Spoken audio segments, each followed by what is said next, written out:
tour of Empire fighting fronts, His Majesty the King arrives at the 1st Canadian Corps in Italy. Welcomed by Sir Henry Maitland Wilson, 8th Army Commander, His Majesty takes the salute.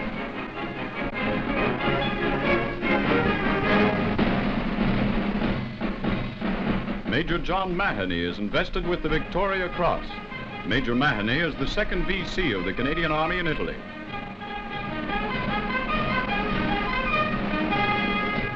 His Majesty comes from Normandy, where he inspected the Canadians fighting in the Western Invasion area.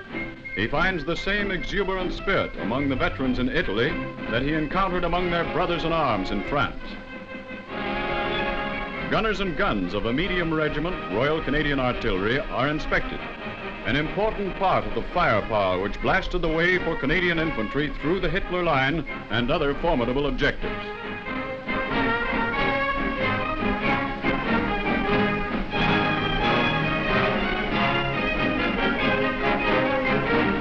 The tank crews who distinguished themselves in the early days of the Corps formation parade their long line of armor for the King's review.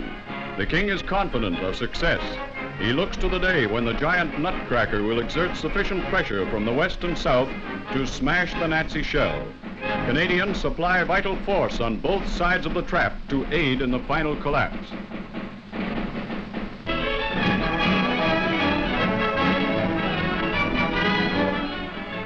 In England, the Ordnance Corps' new outdoor stadium is officially open.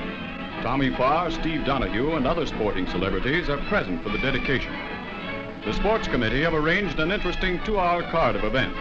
They are witnessed by 3,000 soldiers and their friends in the outdoor amphitheater at the bottom of a natural valley. In one of the curtain raisers, Al McGinty of Montreal takes on Tommy Roberts of Winnipeg. Outpointing McGinty, Roberts takes this snappy event handily. The crowd endorses the decision.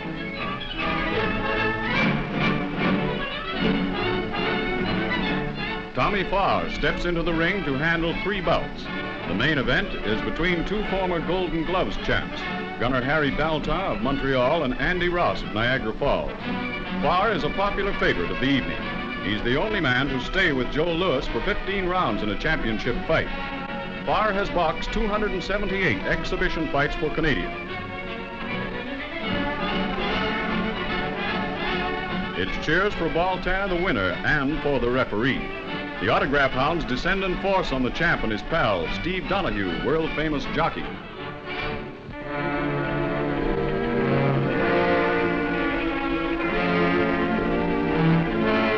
On the heels of the 1st Canadian Army's formation in the field, the tactical picture in France clarifies. It develops into a grand encirclement of von Kluge's 7th German Army. American troops form the lower jaw of a grand pincers movement. The 1st Canadian Army in the Caen sector, forming the other jaw, make preparations for a large-scale breakthrough. Their objective is to close the gap at the strongly held German fortress town of FALAISE. The disposition of enemy forces is plotted by aerial reconnaissance.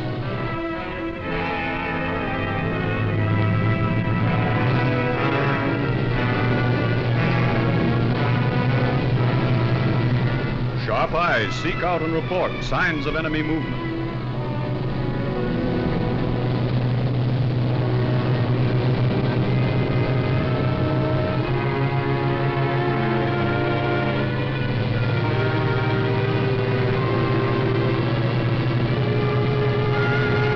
While units are forcing their way down the Caen-Falaise highway, all Canadian elements are briefed preparatory to a mass drive by armor and infantry. Every commander calls his officers and men into frequent conference. In this way, every man knows the rapidly changing tactical picture.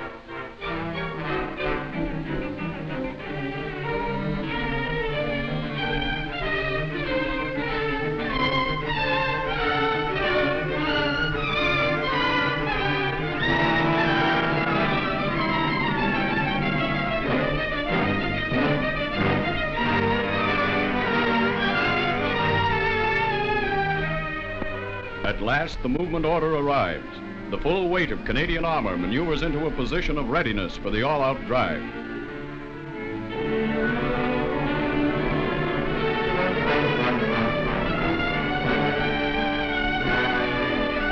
Enemy forces are being methodically whittled down by endless barrages. Relentlessly, the Allied forces close in on the escape gap of the German army. The Canadian steamroller forges ahead. Layer after layer of stubbornly contested defense lines crumble as it advances astride the FALAISE highway. The twin-pronged threat pounds into submission town after town. Soon Canadian spearheads are in sight of their objective, FALAISE. Von Kluge desperately tries to retire his outmaneuvered army from the trap.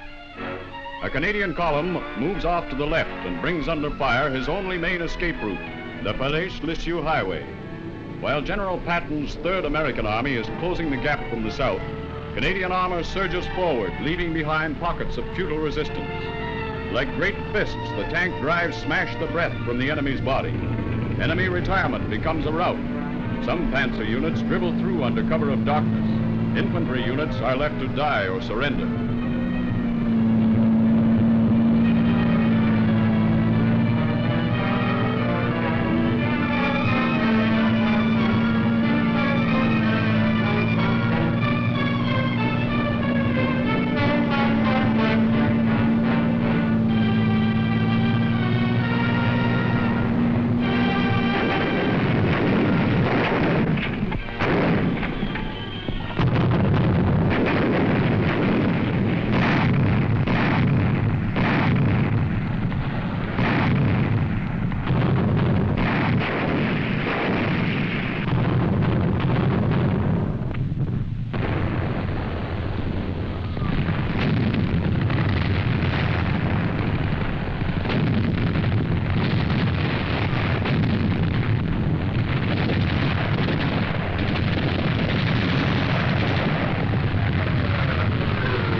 Prisoners from the German 89th Infantry Division fall into our hands.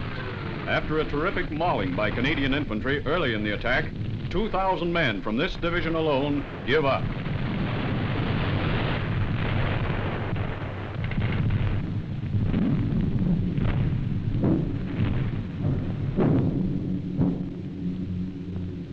During the battle, an American Liberator gets out of control. With 2 motors dead, the pilot is unable to land it. After the crew bails out, typhoons shoot it down over open ground.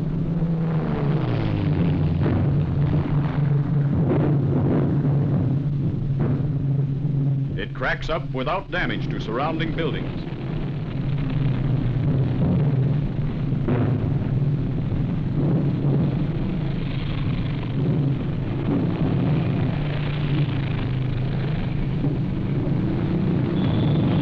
Other planes carry on the job.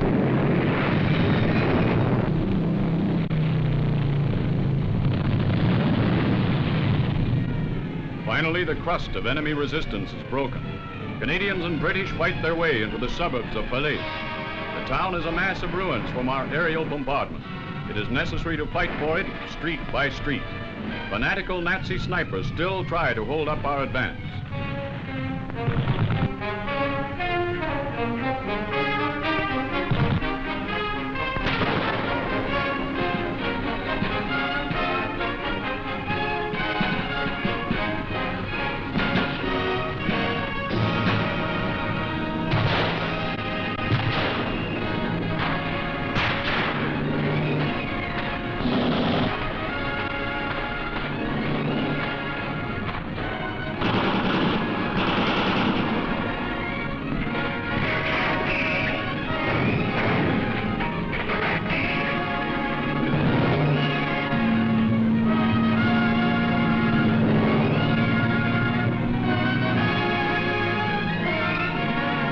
FALAISE in our hands, the encirclement is complete.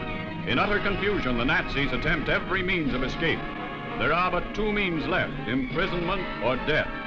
Soon the FALAISE pocket is eliminated. Our armies turn to drive to a greater objective, the borders of the Reich itself.